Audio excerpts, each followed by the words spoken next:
What's up? My name is Nyashinsky. I'm 35 and I'm a musician.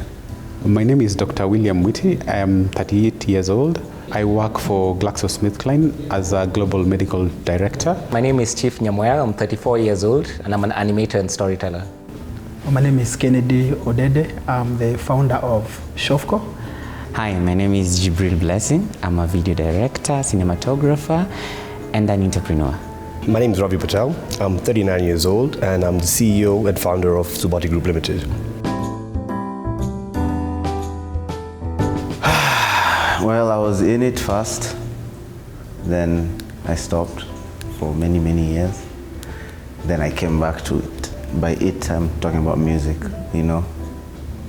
And it's just, if something is in you, like if that's your purpose, I think you'll keep coming back, no matter how long it takes. Yeah, that's really my story. My story has been really, since my childhood, I've been really trying to, when I saw a lot of suffering, poverty, and less of hope, people really giving up. So I wanted to use, and I knew we don't have much time in this earth, you know what I mean?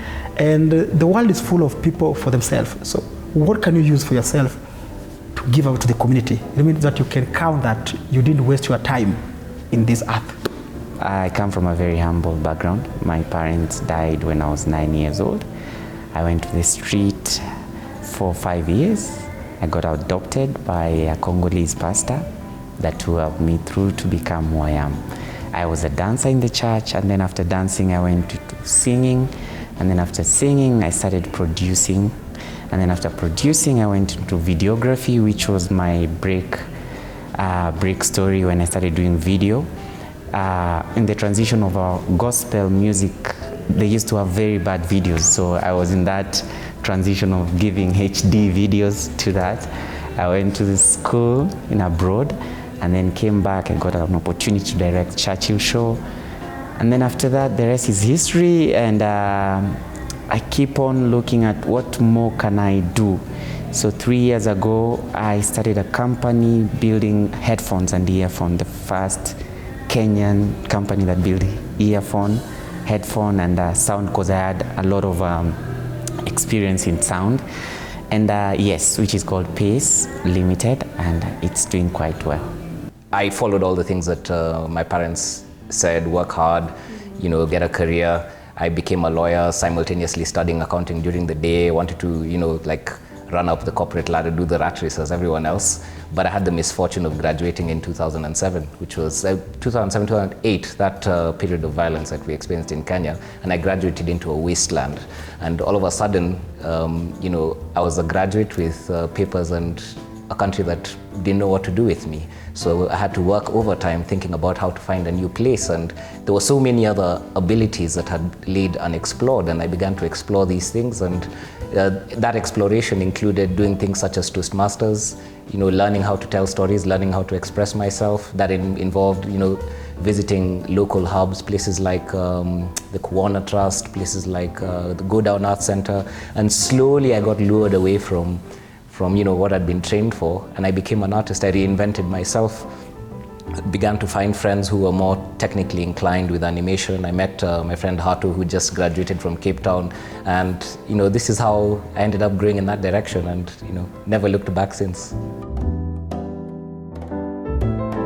The ability to be able to make a difference every time I wake up, especially being able to make sure that the African voice is represented within the global organizations that I work for, and you know, we're able to ensure that the right medicines get to us in the right manner, and we can also be able to show that we can meet the international standards that are required to be able to, you know, supply these medicines within our market.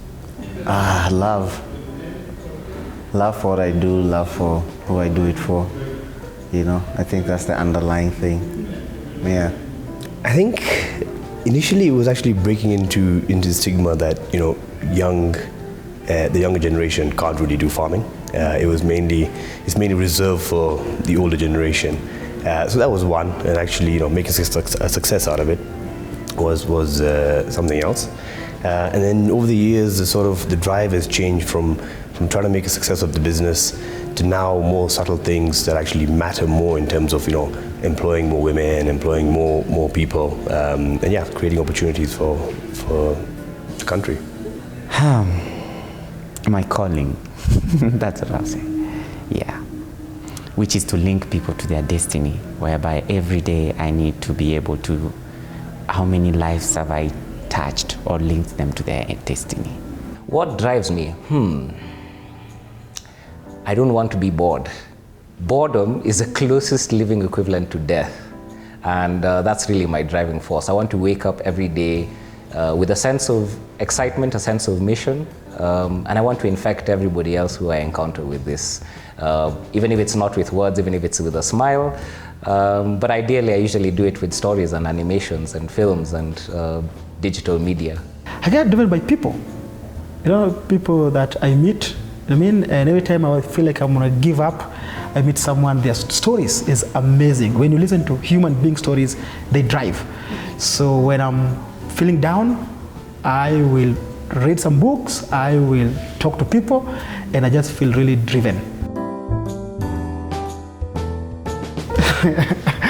Heroes is really, it changes, but I think when I was growing up in Kibera, it's up to now, there was a guy called Marcus Garvey, because I felt being poor, I felt useless, I felt invisible. And Garvey was a man of pride. You are a man, don't be shy, be strong. And Garvey used his knowledge, everything, to help black people, to help people of color. And then, so I really fell in love with Garvey and Martin Luther King Jr. And I really so sadly, I never had mentors. So these people became my invisible mentors. So I could think about them, I could talk to them. I think I was crazy a little bit, yeah. I think the hero in my life story is my father. He's come from very, very humble beginnings, and he's a very successful man today. And I think I've just followed his path, and he's provided and supported me with anything and everything that I've always wanted. Never says no to me, of course if it's within reason. But so I think he's my hero, and every day that I wake up and go to the office, my goal is to make sure that he's proud of me, and that's sort of my story. It means a lot, it's just a reminder that what I'm doing is actually worth it, and someone somewhere is enjoying. It's a good thing when even for a small child, when they do something and the parent recognizes them, it's always a good feeling. Yeah, and especially in this is such a big, top 40 and 40 is a big thing, Yeah, so I feel like it's a reminder that we're doing something right. For a lot of us, and I know more than a few of us who have been in this list, we started out working a lot in isolation. I was just laughing with my friend Nathan, who we used to be looking for work just next door, and the sort of things that we were doing, animation, games, and other disciplines, they were quite unfamiliar. And it's really gratifying to see this sort of official recognition when we had grown accustomed to being, out in the woods without any officialdom. I think there is power when you are being recognized by your community, your country. So it's a very special thing for me, and I'm really humbled, because it is Kenya, it is homegrown, yeah. I would say that most of my work, I do it in Kenya, so I just feel that I'm more happy and appreciative for getting the award here in Kenya. And also not only that, and also be among these amazing men, It is a really privilege, it is something humbling, yeah. For me, I'm looking at it as a platform to be able to tell my story, to be able to inspire other people who might have a similar path, to be able to make certain kind of decisions so that they can be able to open up new doors, opportunities, and grow in a different career that's not conventional. I think it means a lot, not only to me but to the country itself as a whole. As I said earlier, being recognized as top 40 under 40 and being in the agri space is quite important, because Kenya's economy thrives on agriculture, but yet that stigma of agriculture is reserved for older people. So actually being recognized in the papers, people now read about it and they say, wow, okay, you can be young and still be successful in the agri space. So yeah, I think that's, and I thank Business Daily for that. I'm 31, going to 32. Yeah, I think it's a milestone because most of the time I've been doing things that I don't really know how it's being received from outside, and being one of the nominee, it's really, really, I'm even lacking the word to say. I feel like it's a milestone in my career.